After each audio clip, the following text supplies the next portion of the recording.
नमस्कार, लोकसंदेश न्यूज मध्ये आपलं स्वागत। मी अश्विनी। चला तर पाहूया आजच्या विशेष बातम्या।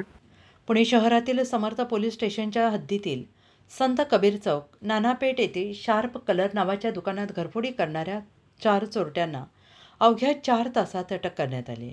फिर्यादीने दिलेल्या तक्रारीनुसार दिनांक 5 जुलै रोजी रात्री 11:50 ते 6 जुलै सकाळी 8 दरम्यान अज्ञात चोरट्यांनी दुकानाचे शटर वाकवून कुलूप तोडून शटर उचकटून दुकानात प्रवेश केला।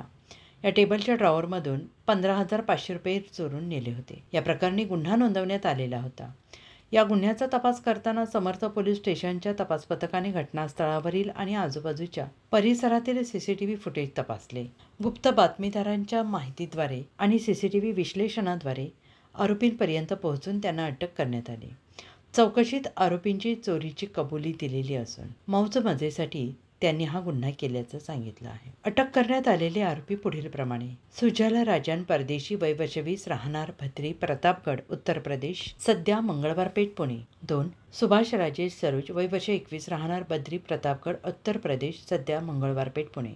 नितीन दिलीप सरोज, वय वर्ष 22, राहणार रायपूर, प्रतापगड, उत्तर प्रदेश, सध्या मंगळवार पेठ, पुणे। रोहित मुन्नालाल सरोज, वय वर्ष 22, राहणार बद्री, प्रतापगड, उत्तर प्रदेश, सध्या राहणार मंगळवार पेठ, पुणे। या आरोपींकडून चोरी केलेली संपूर्ण रक्कम जप्त करण्यात आली असून 7 जुलै रोजी त्यांना गुन्ह्यात अटक करण्यात आली आहे। या प्रकरणाचा पुढील तपास सुरू आहे। ही कामगिरी माननीय पोलीस आयुक्त श्री अमितेश कुमार, माननीय सह पोलीस आयुक्त श्री रंजन कुमार शर्मा, अप्पर पोलीस आयुक्त श्री राजेश बनसोडे, पोलीस उपायुक्त श्री ऋषिकेश रावले, सहाय्यक आयुक्त श्रीमती अनुजा देशमांडे, वरिष्ठ पोलीस निरीक्षक श्री उमेश गित्ते, गुन्हे निरीक्षक श्री चेतन मोरे यांच्या मार्गदर्शनाखाली करण्यात आली आहे।